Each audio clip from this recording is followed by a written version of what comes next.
ఒకప్పుడు ఒక పక్షి క్షేమంగా గుడ్లు పెట్టుకోవడానికి తిరుగుతూ 2 చెట్లను చూసి వాటి దగ్గరికి వెళ్ళి, మీరెవరైనా నాకు నా గుడ్లకి రక్షణ ఇస్తారా అని అడిగింది. మొదటి చెట్టు నిర్మొహమాటంగా నో, నేనివ్వలేను అనింది.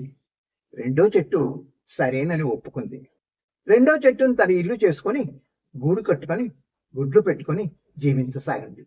ఈ లోపల వర్షాకాలం వచ్చింది. ఒకరోజు పెద్ద వాన పడింది. మొదటి చెట్టు కూలిపోయి వరదల్లో కొట్టుకుపోసాగింది. ఆ పక్షి చూసి, ఆ రోజు అడిగితే నాకు రక్షణ ఇవ్వలేదు, ఈ రోజు చూడు నీ కర్మ ఎలా కాలిందో అని వెటకారంగా అనింది.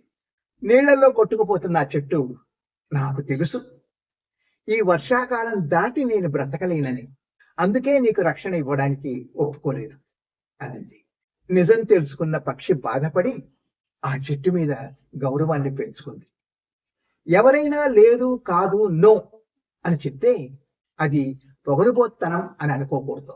వాళ్ళ పరిస్థితి మనకు తెలియదు కాబట్టి వాళ్ళ నిర్ణయాన్ని గౌరవించడం మన ధర్మం.